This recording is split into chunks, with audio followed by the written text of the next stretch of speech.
going on, everybody? Welcome back to another episode of Corner Flag Convos and Chips. My name is Shevin. I'm really glad to be back. I missed the last one. I know the guys had a great time. They had a great recording. I listened to it. It was wonderful, and the content that they put out there was just great quality listen. So we definitely wanted to come back as soon as we could to get another one out to you guys. We don't have a full house again today, but it's me. I'm joined by my boys Brian and Omari. They'll shout themselves out right now. Hey, it's Omari, aka the Specialist, back again. Happy to be back. Yeah, and like Shevin said, we don't have a full house today, but hey, we don't need a full house. We have Shevin, and it's time to talk Arsenal. Let's go. Oh boy.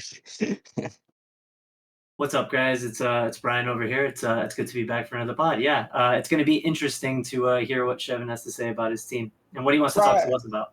Brian, you gotta be nice about it though, right? Because I feel like when are you ever nice about Dortmund? Don't even. I'm quite, yeah. Come on. Maybe not recently, but in years prior. Anyway, let's dive into it before I raise old worm. The point of this podcast that we plan to do for a little while now, but we've had scheduling conflicts and stuff like that. We wanted to take a sharp look at teams and their individual transfer windows within a small snippet of an episode. And today we're gonna do Arsenal. I'll start off by saying, like I said, we were supposed to do this podcast at a previous date, and the things I was gonna say then are quite different from the things I'm going to say now, because at that point we were only 2 games into the season and now we're a little bit more in. So I have a couple changed opinions, and it's good to see. Overall, I didn't think it was an exemplary transfer window of any sort. There are things that leave a little bit of room to be desired, but so far with the way things have gone, I'm in a much more amicable state about things than I was prior. So I'm going to kick us off and say that if I had to give this transfer window for Arsenal a 1 to 10 rating overall, I would stick it at a solid 6.5 with potential to improve to at least an 8. And that all depends on how the young players that the club bought pan out. And make no mistake about it, that is distinctly the theme of the transfer window. Trying to let go of older players who don't feel roles at Arsenal anymore and signing younger players. Who are going to develop and mature under the tutelage of Mikel Arteta, who I'm assuming that the club hopes and he hopes will be the manager for the foreseeable future. Now, for that to happen for him and for that to happen for the players, results definitely need to pick up, and we do need to see a marked improvement. 2 wins in the last 2 games is that improvement, but the North London derby coming up right now on Saturday is quite huge. A win there will help to settle a lot of nerves and to help settle a lot of toxicity and tension around the camp. But I'm not really here to talk too much about Arteta himself, even though he is partially involved in the planning and the players that we sign. It's more about the players. Let me start off by saying I'll focus on the player that I was incredibly skeptical of initially, but now my mind is quite changed, and it's Aaron Ramsdale. And when we signed Aaron Ramsdale for the fee, I believe it was around £26 million. My issue was that for years, and most Arsenal fans had disagreed with me from the inception, but I never liked Bernd Leno as a keeper. In the Bundesliga, coming down to his final days with Leverkusen, he didn't have the best of times, and he was decent with the ball at his feet, but his shot stopping and positioning on a lot of things leave a lot to be desired. And I was never very much sold on Leno when Arsenal signed him. And then when we let Emi Martinez go to keep Leno, I was very, very questionable of that, especially after the 6 months that Martinez finally got a chance to play on what he showed. So when we signed Aaron Ramsdale, my immediate thought was that, oh boy, here we go again. Here's a goalkeeper that on the surface I didn't think was better than Bernd Leno, and I really wanted to see a keeper push him out of the club. To be fair to Arteta and his decisions, he threw Ramsdale in, he backed his choice, and in the 2 games thus far, Ramsdale has been quite good. I'm not going to say he's been world-class or excellent or any hyperbole like that. He's been quite good. And he looks very solid with the ball at his feet. He looks quite commanding, and he's gelling with the back line. And the big thing for me is that I just want to see progression and growth within all these players that we signed. I singled out Ramsdale because obviously I had the most skepticism about him. I could say I had skepticism about Tomiyasu, but I didn't know much about him to really have skepticism about him. So seeing Ramsdale kick it off on a positive foot and have a strong start to his Arsenal career is a good sign. because that means that the idea of these players prospering and maturing under Arteta seems to be working. But, you can't say too much about 2 games. A season is played over 38 games. So I'm hoping to see more from Ramsdale and the other players. I'll talk a bit more about the other players, but that's just a rough thought I wanted to get out to start off. I'm sure the guys have their initial thoughts that they would give you too right now.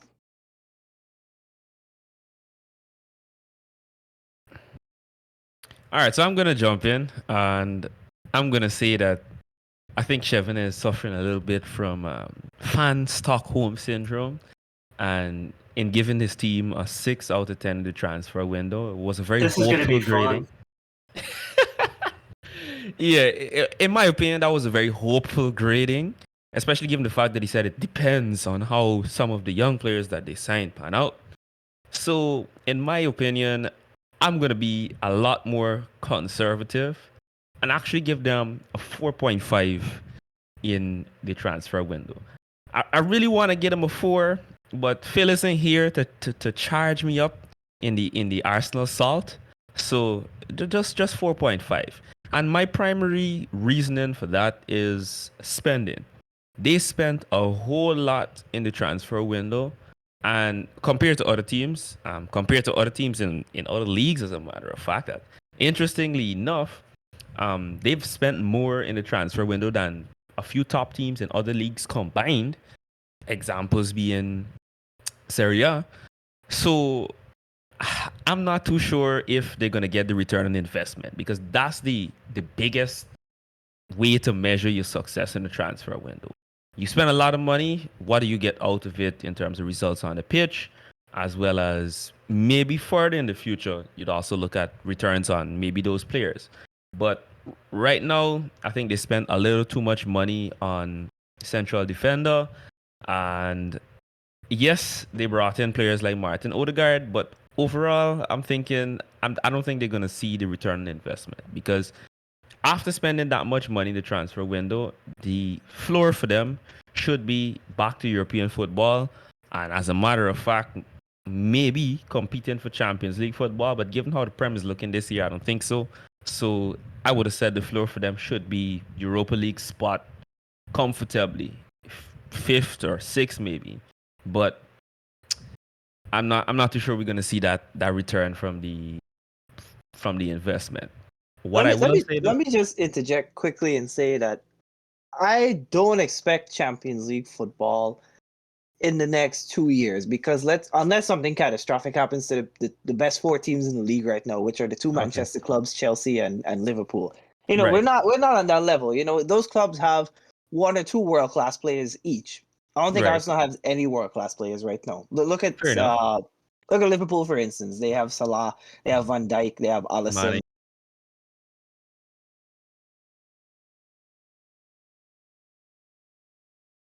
They have Trent Alexander. All I don't think top 4 is a reasonable. And if you think if any Arsenal fan thinks Yeah, top they're 4 is a delusional. reasonable achievement in like the next 2-3 years, you really got to take a strong look at the way things are in the Correct. Premier League right now. So I do agree that being back in European football should be the outcome, or the ideal outcome for this season, though. At least a Europa League spot or something like Yeah, that. a Europa League spot, I think, should be the ambitions for this particular Arsenal squad. But out of the signings this season, I think, and the best I expect to see would be from Martin Odegaard. And given his performances over the past couple of games, I think he's actually settling into the team quite well, and he's been given a good report of himself. If I remember correctly, in the game versus Burnley, he was solid and instrumental in the game. If they were a bit more clinical, the result could have been a lot better in their favor. However, the defense, in my opinion, gave up way too many chances and too much opportunity for Burnley to actually get into the game and play football. So overall, I just reiterate my transfer window grade for them, 4.5. Main reasoning, too much spending, and I'm not as hopeful in terms of the return on investment. Just turning into a slight Arsenal roast session. I'll try and keep it pretty PG here. And I guess when it comes to rating, I guess it's a little bit hard for me because I haven't really been paying too much attention to the way Arsenal have been playing and really watching their games all that closely. I've definitely seen some highlights and all that. But when it comes to, I guess, rating their transfer window, I would say maybe a 5 is a good way to put it. Just because, harping off of what Omari had said, for the amount of money that Arsenal spent and the type of names that they've brought in, it's not exactly spectacular. I mean, barring Odegaard, yes, he is a talented player coming from a club, that's known to, pick good players. The players that play for Real Madrid aren't just there because, they're not talented. Obviously, Odegaard is coming from good pedigree and all that. But definitely looking at the other transfers and the amount of money that they spend, it's not exactly super exciting off the bat, at least for a club of what Arsenal stature should be. But on the other side of it, I guess I do really like the fact that they are going with the youth approach. I mean, it's something that I'm pretty used to being a Dortmund fan.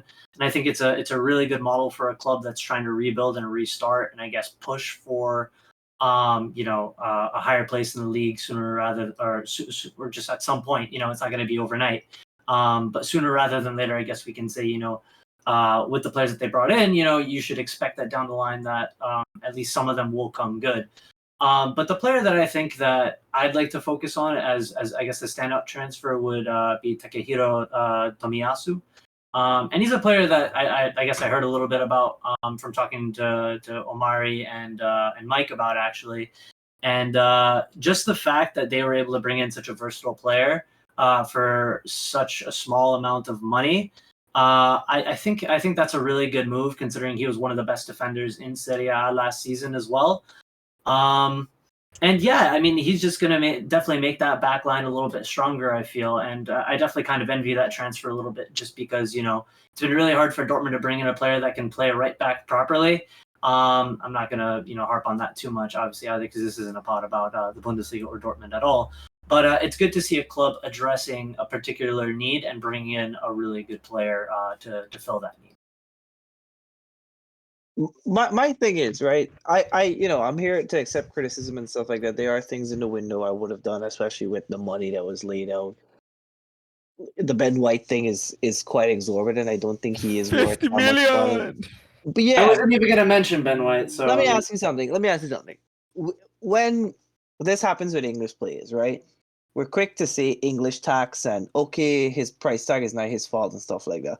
Look at Brian. Brian is going to be a little mad because it used to be his player. But look at Jadon Sancho. Jadon Sancho hasn't had the best of starts to his career at United yet. But I don't hear the same criticism for Jadon Sancho as Ben White gets. And I had a friend today tell me that Ben White has been a flop. I'm like, dude, Ben White has actually played 3 games. Because remember, he hasn't even played all the games Arsenal have played yet because he missed with COVID and stuff like that. I'm like, how can you call the man a flop? He's literally played like 3 games. The price tag is exorbitant, but I feel like we've seen this issue with English players for so long that it shouldn't surprise anybody anymore. You know what I mean? Yeah. Like it's quoted that Harry Kane would have cost 150 million pounds. Like, I don't think he's worth that much. He's a great player, obviously he's a world-class player, but nobody's worth that price tag. So I feel like there's a lot of like, I know Arsenal is a club itself that begets a lot of negativity because of the way things are handled and the way results go quite often and stuff like that. But I feel like you guys are being a little harsh. And my question is this: so let's go position for position. So Arsenal signed a goalkeeper, a center back, a right back / center back, which is Tomiyasu. A young midfielder in Lukonga, a young left back in Tavares. Correct. Right. Which players would you have gotten in instead, or what would you have done differently? You could just tell me for one position. You don't have to tell me for all of them. Like, just pick one of the signings and tell me what deal you think would have been better for the club. The only one that I would be looking at with any kind of goggles or I guess scrutiny would have been the Ben White transfer. And that's why I didn't mention him in my initial spill is because I don't think he's a flop yet. I'm not gonna just jump the gun and say, "Oh, he's a flop." As you said, he's only played 3 games, and I prefer to say give a player half a season, see what's up. If they unable to string together any meaningful performances in half of the games for a season, then most certainly, uh, they're a flop unless they magically turn things around in the second half. So that's the only transfer I'd look at with some level of scrutiny, the Ben White transfer, and only because of the price tag. Again, I'm yet to see if there's going to be return investment. It's a little bit too early to call. So yeah, that's the only one. And in terms of who would I sign in his place, that's a difficult one to say because Arsenal, what Arsenal need at the back is it's a little hard to determine because you're not too sure how the team wants to play. If it's going to be sit deep, play on the counter, or heavy possession based football. Because you'll see when they come up against teams that tend to have a lot of the ball, like Manchester City, they look very out of sorts. So I'm not sure, but um, I'm sure there was other options that you could name or maybe Brian could name that would have cost less than 50 million. They would have been older, most certainly, but they would have cost less than 50 million. The problem I think with Ben White is that he transferred to Arsenal the same summer Varane went to United for 38 million. Which Right. I get it. Varane is like an insanely talented centre back, probably one of the best 5 centre backs of the last decade or something like that. Obviously, right? But the context of the situations are different. Number one, United have Champions League football to attract players like that. We don't. Right. So we got to be Correct. honest with ourselves, you know? Number two, Varane was in the last year of his contract. He wasn't on a multi-year deal like Ben White is. So, you know, he had Right. more leverage and the buying club had more leverage. So, The buying I, club had right. yeah, I don't disagree with you that the price tag is very exorbitant and it's going to take a lot from him to live up to that. But I feel like he gets a lot of criticism because it just happened the same summer that the Varane deal happened, you know? Right. So that's what I'm saying. I'm not giving him too much scrutiny right now. As a matter of fact, for the price tag, the majority of scrutiny should be on the club and not him. So that's what I'm saying. I give him half a season. If he could put together some meaningful performances, then it's good. And as for the multi-year deal, yes, that's the thing. I think what happened was Arsenal had their eyes on him they had their eyes on him and they just pulled the trigger on it without maybe too much consideration for other options. So I guess first off, I guess I'll start on your Ben White comments there. I think it's definitely way too early to call him a flop. I wouldn't go as far as to say that he's that. You know, it's very early on in the season. I believe, from what I understand, he actually started playing the season when he was still sick as well. So, I mean, that's not exactly an ideal way to, slot into a team that's having defensive issues and just, there's a lot of shifting and movement in the team. So there's a lot of new players that have come in that kind of have to gel together. So it's not exactly super easy for Ben White to come in and just automatically be a world beater or whatever. The chemistry he developed back at Brighton, I think it was that he played at. That's something that he developed over time, and he is young. You do have to give him a chance. 3 games is definitely far too early to call him a flop. But I mean, if we're looking at players that Arsenal could have signed that might have been both more economical and maybe slightly more talented, I guess I'll talk about 2 positions. So I guess, well, first off, Chev, tell me this, because you'll probably know better than I will. How much exactly did Aaron Ramsdale cost Arsenal? Ramsdale cost them £30 million. 30 million for the keeper, right? It's Yes, sir. 24, but we could round up, Omari. It's 24. Okay, but I'm 24 sure. million. It's 24. I'm sure there's variables in there. Okay, so Oh, you're saying... my bad. I heard 30 million. If it's 24, then that's fine. I heard 30 million pounds. My bad. Okay, so that is kind of that is definitely kind of a high price tag for a keeper that I believe, correct me if I'm wrong, has been relegated with 2 separate teams. So I mean, when it comes to that in particular, I mean, I feel there definitely were some options that Arsenal could have looked at. I mean, just particularly because also Dortmund was in the market for a couple keepers. There were a fair few that were available for a cheap price. Prior to Peter Gulashi signing his new contract or whatever with Leipzig, I believe his release clause was around 12 to 15 million euros. So, I mean, that is an experienced keeper, a solid keeper at that you could have looked at, or not you rather, but the club could have looked at to bring in to help shore up and give Leno some much needed competition. But on top of that, I mean, there was also Bartłomiej Drągowski from Serie A. He was one of the top keepers playing for Fiorentina, playing in Serie A for Fiorentina. And I believe his price tag was around 20 million euros as well. So it wasn't, it's not, like there weren't options per se that I feel like, Arsenal could have looked into. And, those were players that they could have brought in just because of the name, they'd be coming to a team, like Arsenal that does have history. Granted, you guys don't have European football right now. I mean, but that'd still be allured to it. You guys did bring Aubameyang, players like Nicolas Pepe into the club when you guys weren't really super high up in the table anyway. So, I mean, there was that option. When it comes to center back, we talked about this player a little while ago, actually, a little earlier in the pod, I should say. You guys could look into Demiral as well, honestly. I think Juve's asking price for him was around 30 million euro. So there definitely were options that I feel Arsenal could have looked at. And I guess you can tell me what you think of those options, Chef. I'll look at the goalkeeper thing first. As far as the goalkeeper thing went, I think they were very insistent on getting an English goalkeeper, or at least a keeper with Premier League experience. I wouldn't say quality, because I think we all have the same opinion that the whole this is the Premier League thing is kind of overblown and kind of stupid. Oh, hell yeah. But they needed a goalkeeper, I think, with Premier League experience. In particular, if they're going to be bringing in Ben White, to play next to him and to have an understanding and a relationship. So they didn't want to cause too much disruption in terms of communication and stuff like that between the defense. The thing with Ramsdale, and as much as I like the signing right now, is I just don't see the point of letting go Emiliano Martinez, because he's a fantastic goalkeeper. You guys saw with Argentina over the summer, sure, yeah. and then with Aston Villa last season as well too. I don't get the decision to let him go if you're only going to replace him a year down. So that part was confusing.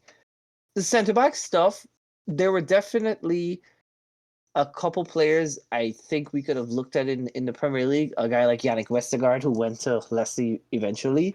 But I'm a bit more confident in saying that with Gabriel back and Saliba still on loan, I think the two of them paired with Ben White makes a good three at the back system, because they're all very ball playing centre backs. Ben White is particularly good at progressing the ball. Same with Saliba, and Gabriel is very, very strong in the air and in ground duels, which is the weakness of Ben White himself. So it's kind of like they compensate for each other. And then Tomiyasu is very capable of playing as a right centre back as well too, and having progressive passing and pace to defend faster players, I should say. So Lokonga was a bit of a hidden gem, like looking for a gem that's going to pan out. And to his credit, he's played very decently so far. Even in the games against Chelsea and Man City, where we didn't look that good, he actually managed to look pretty decent. I don't know enough about Nuno Tavares. Like, I'll be very, very honest. But if Nuno Mendes from the Portuguese league, who PSG signed, is supposedly a very hot prospect, I don't see a reason why we should doubt him just because he came from the Portuguese league. But like I said, even though I like the signing, the Ramsdale one is extremely confusing, considering that you had Martinez. Right. Just quickly on that Ramsdale signing. I can't believe I let that slip past my radar. But yeah, and Brian brought up a good point. You had several options outside of the Premier League, albeit that you could have gone to for keepers that would have cost less than you paid for Ramsdale. Now, I definitely accept the communication point, because it would have been tough bringing a keeper, say, from Italy, to work with your back line that's already needing a lot of help and some sort of continuity. So definitely, I understand that point, which is why it was a bit strange that you guys let Martinez go, because that made little to no sense to me. I mean, you saw, as you said, we saw what he did in the summer with Argentina. We saw what he did with uh, Aston Villa, and the only thing I could say that maybe we haven't seen, and this is pure conjecture here, is that Arsenal treating him like an outcast of sorts actually built that fire in him to perform and show out. And that's how we got the Martinez we see now. But that's the only explanation to me that makes sense outside of just bad management. He's a fucking beast, though. Like, there's no two ways around it, dude. Like, yo, he's crazy. Indeed. Yeah, but that's the just the only thing that's confusing, I think. Well, I'm glad, and one thing I think we could have done. Oh, and I forgot to bring this up too. This is more of like a personal thing than an actual like sporting thing. I didn't like the decision to let Hector Bellerin go. I think Hector Bellerin, for what he has given to Arsenal over the years, and he did have a dip in form, fair enough, but he did not deserve to be treated the way he was treated, because there are players at Arsenal who merit their spots less than Hector Bellerin, and he was treated extremely unfairly, I think, especially by the fans and by the manager. And to see him leave his boyhood club, well, not his boyhood club, but like the club he's played for the last huge chunk of his life, I think was very left a very bad taste in my mouth with the way Arsenal handled that situation. Nah, you definitely have a point there. I'm not too sure why they did that. I mean, the dip in form was a bit concerning, but given the history that he had with the club, as you said, and the fact that he's been solid, yeah, that was a bit strange to me. But they've done a good job in replacing him with Tomiyasu.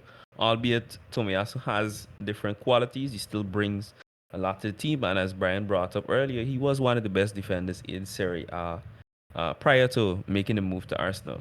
So I don't think they lost in that department. The only loss there really is it's just kind of sentimental, and maybe it could have been handled better. But aside from that, I don't think it's anything too concerning. Just a bit strange. I don't know. The Bellerin thing was also a little weird for me, especially like Shev mentioned.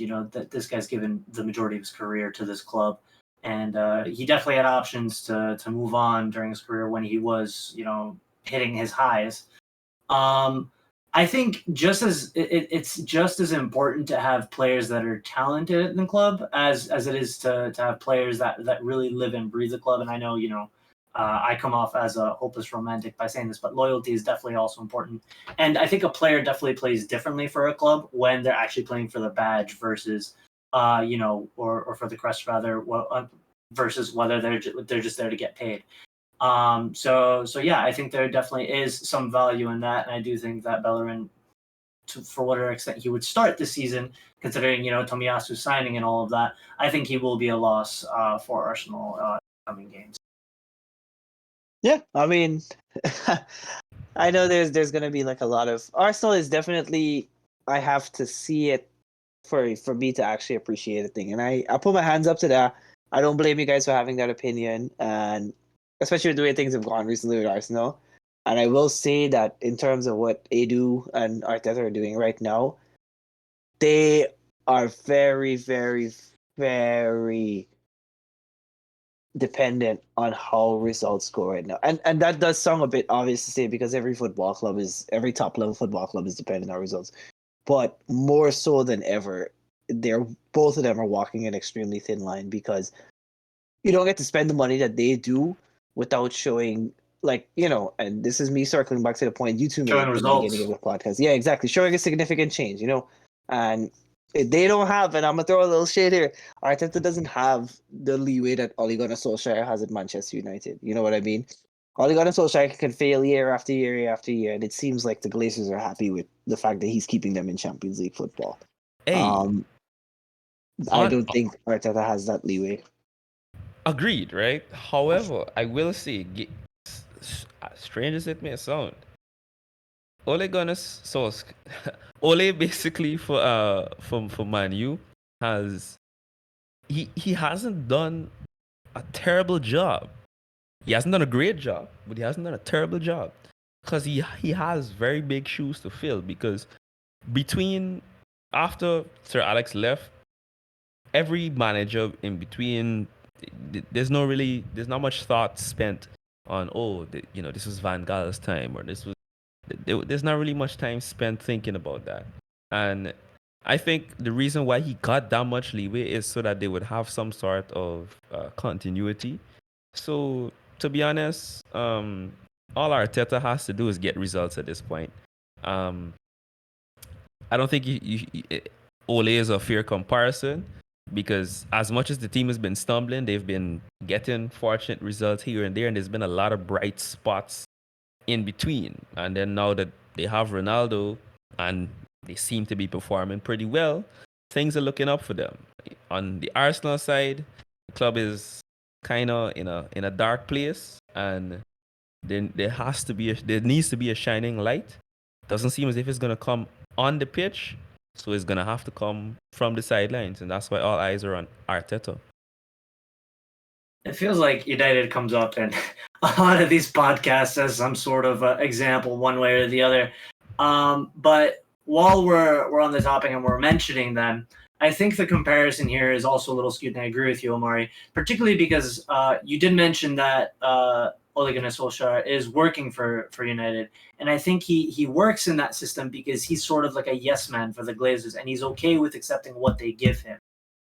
If you've seen in the past, like managers that have come in, like Mourinho or whatever, they haven't worked out because they clash. They clash with the board. They clash with the higher ups because they want a little bit more out of the club. They want more spending. They want more money to come to them, and they want more of a say in the players that they bring in.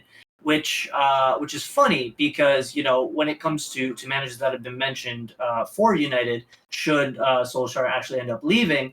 One of the managers mentioned is Antonio Conte. And I think, Omari, you'd agree with me in saying that that would be hell on earth. I think that would be a terrible, terrible idea because Conte is definitely the type of manager that really wants a bit more control in a situation like that. And it's insane to think that Arsenal spent so much money, and they had a manager like Conte there, imagine the type of names they would have been able to attract just from that, both their name and his name in a combination. So maybe it shouldn't be that United should be going for Conte. Maybe it should be Arsenal saying, here, come manage us. You have a blank check. We have this money to spend. You can do whatever the hell you want. And I think, honestly, that could be a match made in heaven. It could have been, but what I will say about Conte, and Conte is definitely a manager, like you pointed out, that needs to spend his money to get his players, and that's fine because it works. Every top manager does that now. The problem with Conte is that he wants a competitive project on multiple fronts, and Arsenal are now ready to compete for a title, and they're now ready to compete for a European Cup. So the issue is that you're going to get a coach at the level of Conte who's coming off unbridled success with Inter Milan, who was great for Italy before he took that job, who was fantastic for Chelsea before he took that job, who was great for Juventus before he took that job. You're going to get probably the third best manager in the last maybe 6-7 years. If we want to accept that Mourinho has faded and Klopp and Guardiola are up there, you're going to tell him, hey, take these kids with the shell of a world-class player in Aubameyang and try to win us something. And I don't think that's a project he would have necessarily been interested in. Right. And something else I want to mention on the Conte piece is that I would agree that in terms of dealing with the ownership, yeah, Conte would be hell on earth because the entire time while he was at Inter, he was complaining. He wanted this play, wanted that play, wanted this play, wanted that player. Then when he got some of the players that he wanted, they didn't start for a good while, or then he complained about the performances after wanting the player. Case in point being Christian Eriksen, but then he managed to make Christian Eriksen work, and Christian Eriksen worked wonderfully. But at the same time, like Shevin said, he's been getting results.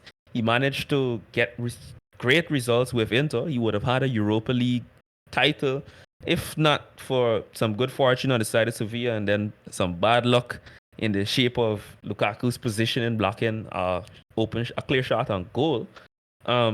Similarly, They challenged for the title that season, and then they won the title the next season. And what was most striking about it is that Conte come in. One of the first things he said, "Hey, I want Lukaku." He brought Lukaku, and well, we all know how that worked out.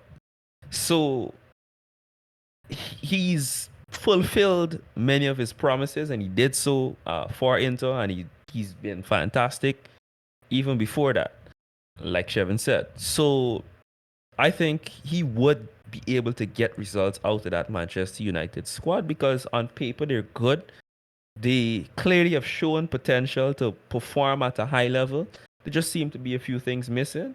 And the only question, if they were to insert a guy like Conte, would be, how would they adapt? How would the team adapt to the system? But aside from that, yeah, I think that's pretty much all there is to it. And that's why I said it's not a fair comparison to Mikel Arteta because he's basically been given the job of, hey, here's 2 paper clips, a hammer, some nails, and a thumbtack. And yeah, we got to finish this project by tomorrow morning. And if you can't present well, we're going to give you a failing grade. That's the situation he has right now. And Lord knows how much grayer he's getting by the minute. But I know for sure this Arsenal project has him using all the aspirin. Yeah, whatever, man. All right. Yo, that was a good talk. I'm glad. I know we got a little bit off the track at the end there, talking a bit about True. United and Yeah. Conte, the managers and stuff like that. But yeah, it was really great to do this recording with you guys, and we definitely need to tackle another club in the upcoming days. Was I nice enough? I feel like you guys gave a reasonable estimation. Like I said, it was fair at the end. It is I sort of have to see how this pans out before I really trust it. I give you that. You know what I mean? You can't really know if it's structurally strong until you test it. So let's see how the next couple of games go. Especially Arsenal have a decent run of fixtures coming up. So string a couple wins together, the tune changes, get a couple bad results. You know what I mean? But I think we're gonna wrap there. This is a bit of a shorter segment than we normally do. So this is me again, Shevin, saying thank you guys for listening, and we really hope to come out with another episode with the Full House very soon to try and get everybody in here, get a mix of personalities and a diverse cast of opinions. So this is me signing out. Stay safe, everybody. Omari here, aka the Unspecialist. You can find me on all social media as the Unspecialist. Best place to find me on Instagram or Twitter. And yeah, it was a good talk. Like I said, Phil's not here, so my Arsenal salt wasn't fully stirred. But I think we had a good talk concerning what's happening now with what happened in the transfer window and what's happening to the club right now and possibly what's going to happen to them for the rest of the season. I'm looking forward to, like Shevin said, the next string of fixtures. And I think that they're going to be able to turn things around. If they don't, however, it's looking terrible. It definitely would have been a bit more fury if Mike was here, and it's unfortunate that he couldn't join us for this, but I'm sure he'll be back on the next one. This is Brian Straub signing off. You can catch me on Twitter at Brian_Straub94. I just want to add something quick before we go. I wish he was here too to talk shit because the North London Derby is this Sunday, so it'd have been nice to get his opinion and record it and insert it in post. But I don't think we're gonna do that. Let's just see how the game goes. You want to silence the man, I see. Okay. Yeah. All right, guys. Take care. Be safe and stay easy. Good night. Don't write the check that your club can't cash, bro.